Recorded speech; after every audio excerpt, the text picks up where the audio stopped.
Brothers and sisters of Burkina Faso, citizens of Africa, and all those across the world who still believe in freedom and justice, today I speak not only as a soldier, not only as the leader of my people, but as a son of Africa. My words are directed to the so-called great powers, and to the international police, Interpole, that now dares to issue warrants for my arrest, as if the sovereignty of our nation could be erased with foreign ink. They accuse me because they fear me. They issue papers because they cannot silence the truth of Africa's awakening. They seeking to intimidate us, to paint us as criminals, to make the world believe that defending our nation is somehow unlawful. But let me be very clear, the only crime in this world is the centuries of exploitation, humiliation and oppression that Africa has suffered at the hands of the West.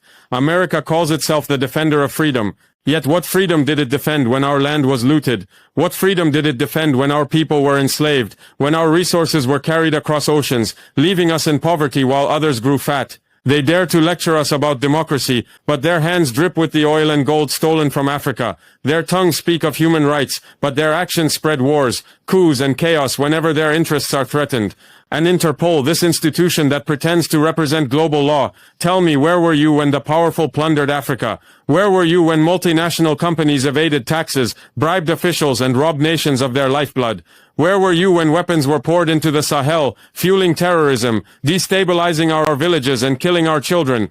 I have not seen a single warrant against those who finance terror in Africa, those who launder billions from our soil, those who build empires upon the suffering of our people. No, Interpol is silent when injustice serves the interests of the powerful. But now, suddenly it finds its voice when an African leader stands tall and refuses to kneel. To America I say this: you may dominate with your dollar, you may threaten with your sanctions, you may command with your military might, but here in Burkina Faso you do not command. Here the Burkinabe people command. Here sovereignty is not a gift from Washington, it is a right inherited from our ancestors, defended with our blood and never for sale. You imagine that by labeling me, by threatening me, you will frighten the people of Burkina Faso. But our courage is forged in fire. We have faced poverty, we have faced war, we have faced betrayal, and yet we stand. If you think a warrant will break us, then you do not understand the soul of Africa. I am not afraid of arrest. I am not afraid of your prisons. If you believe that by putting chains on one man you can chain a whole nation,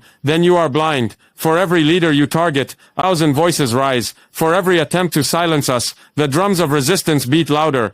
You may capture a body, but you will never capture the spirit of a people determined to be free. Let me remind you, sovereignty is not a crime. Self-determination is not a crime. Defending one's people is not a crime. The true crimes are the endless debts forced upon poor nations, the contracts signed in secret to rob us of our gold and our uranium, the armies that march not to defend but to occupy. These are the crimes of history, and yet no one in the West is held accountable. But when Africa says enough, suddenly warrants appear. Suddenly the world's police awaken. What hypocrisy! Do you know why they fear me? Because I speak the truth they have tried to bury. Because I tell Africa that we can rise without their chains. Because I remind my people that dignity is worth more than aid, that freedom is worth more than bombs they throw at us. Because I stand with my people rather than bow before foreign masters. That is my crime in their eyes. But let me be clear to Interpol and to America. I will not bow. I will not surrender. I will not apologize for defending my people. If you want me, then come. Come to Burkina Faso. Come to the land of the upright people. But know this, if you set foot here with your arrogance and your orders, you will not find a president cowering behind palace walls. You will find a soldier